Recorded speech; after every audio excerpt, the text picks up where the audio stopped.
పెద్దలు ముద్రగడ పద్మనాభం గారు మృతి చెందారు అన్న వార్త తెలిసి నాకెంతో బాధ అనిపించింది. 1988 నుంచి ఒక 4 సంవత్సరాల పాటు నేను కాకినాడలో ఉన్నప్పుడు ఎంతో సన్నిహితంగా ఉండేవాళ్ళం. ఆయన 25వ ఏట జనతా పార్టీ తరఫున మొట్టమొదటిసారిగా ఎమ్మెల్యే అయ్యారు.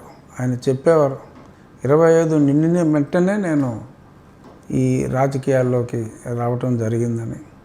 4 సార్లు ఎమ్మెల్యేగా, ఒకసారి ఎంపీగా, మరి 3 చీఫ్ మినిస్టర్స్ దగ్గర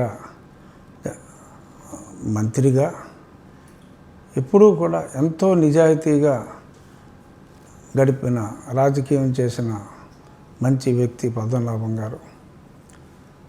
ఆయన ప్రేమ ఒక్కొక్కసారి తట్టుకోవటం కూడా చాలా కష్టం. ఎందుకంటే ఆయన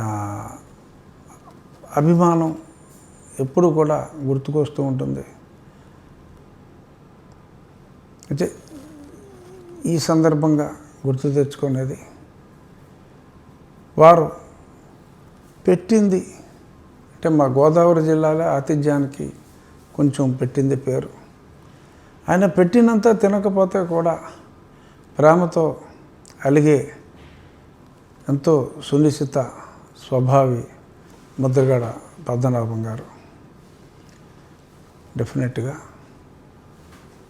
రాష్ట్ర రాజకీయాలకు ఈరోజు ఎందరో పాత తరం రాజకీయ నాయకులు అందరికీ కూడా ముద్రగడ పద్మనాభం గారి మృతి తీరని లోటు. శ్రీ ముద్రగడ పద్మనాభం గారికి శ్రద్ధాంజలి ఘటిస్తూ వారి కుటుంబ సభ్యులందరికీ నా ప్రగాఢ సానుభూతిని తెలియజేస్తున్నాను.